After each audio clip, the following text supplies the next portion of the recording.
You have certainly seen movies like Matrix or The Terminator, where there is robots, cyborgs, and artificial intelligence that is leading a war against humans. In every of those movies, in the beginning, there were a bunch of nerds that is making an intelligence or a technology that went out of their control. So maybe with advances of technology, maybe those scenarios will be true one day. Hello Internet, and welcome to the PodTech Talk, where we break down the technology that is making your lives better. I am Mehdi, your host for this new episode, and today I want to talk about artificial intelligence. So you have probably heard about this word before, since it's the buzzword of the last decade, and in this episode I want to let you know more about it and discuss about its future. I'm really excited, guys, to talk with you about artificial intelligence, since it's a part of my university studies and I work currently on some project with AI, and I can tell you guys that it's a really interesting and exciting topic. Like in every podcast you will ever see or hear about artificial intelligence, it will often start about some historical facts. So it all started in the 1950s, where the whole idea of, or the word term of AI started, when scientists and researchers started using computers and noticed their capabilities and their fast computations. And they thought about whether or not it is possible for those machines to have a capability, or it will be possible for those machines to develop an intelligence behavior.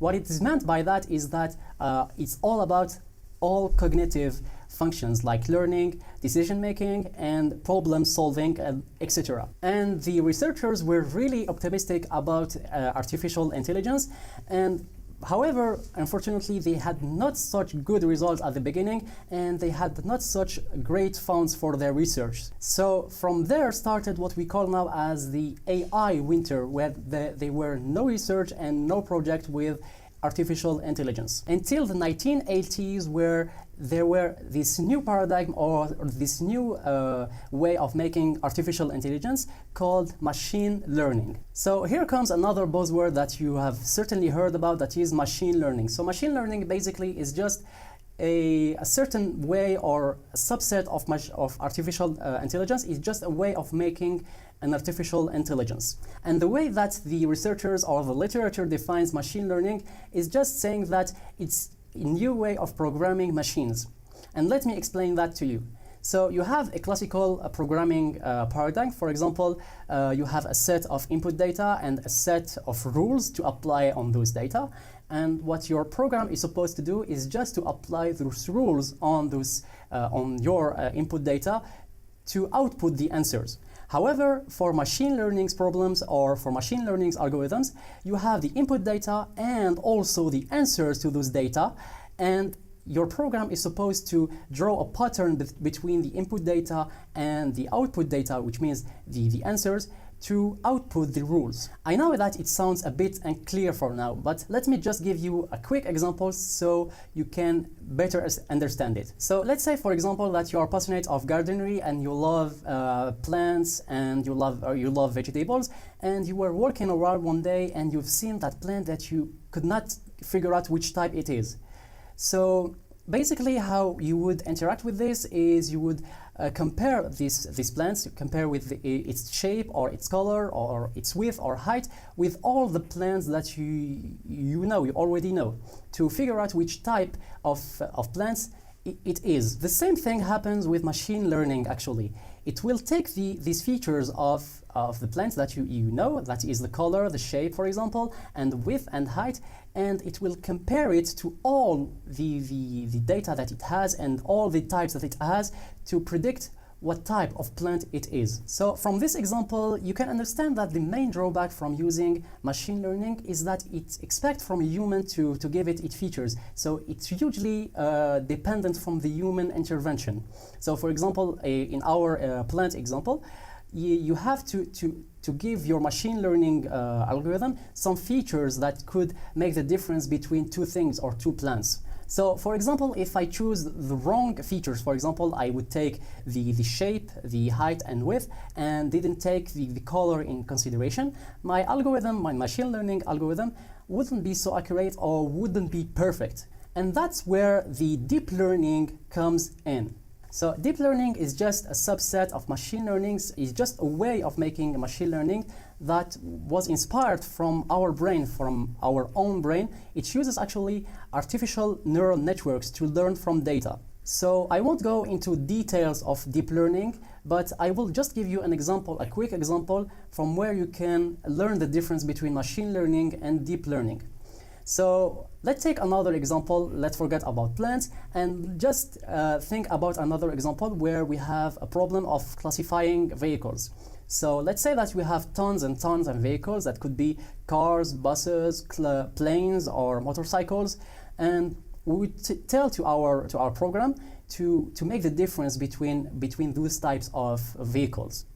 So the way that machine learning would solve this problem is expecting from the human or the programmer or the developer to give it some features like, I would say for vehicles, it would be the number of wheels, the number of windows, for example. There could be the color also, or even the width and height of the vehicles. So with this example, the machine learning algorithm will try to figure out which type of vehicle it is. On the other hand, how deep learning figure out or solve this problem, it takes completely all the types of vehicles. Let's say if we are dealing with images, it will take all those images and learn feature by its own. It doesn't accept any intervention from a human to learn features or what differentiate between two vehicles, for example, to learn from data and get the type of the vehicle. So in conclusion, the main difference between deep learning and machine learning is that deep learning doesn't rely on any human intervention and is completely independent. So now that you know the difference between deep learning and machine learning and you know more about it, let me just give you some example of their implementation in your daily lives.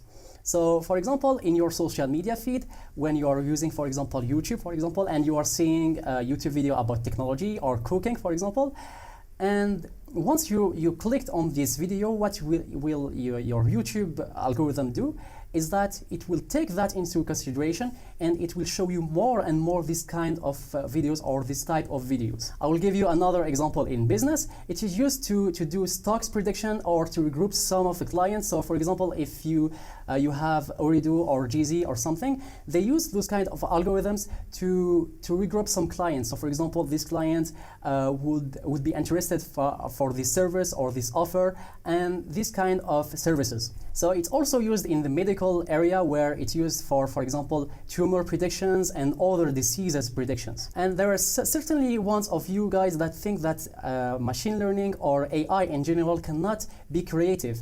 Let me tell you that there is more art made by AI than all humans. There were some artificial intelligence that made some paintings, some musics, and even movie scripts. So now let's get back to the beginning, what I said in the beginning of this podcast about the future of artificial intelligence and if it becomes like Skynet or Matrix or this kind of villain artificial intelligence.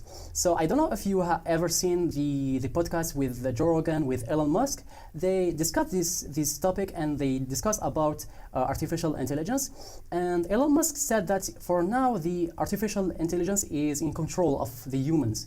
But however, in case that we use this artificial intelligence in the wrong way, for example, as weapons, or to use artificial intelligence against humans, it could go out of our control and it could be dangerous for our lives.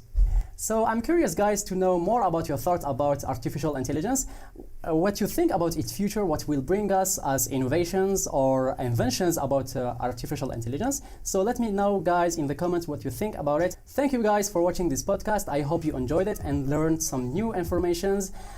See you in the next video. Peace.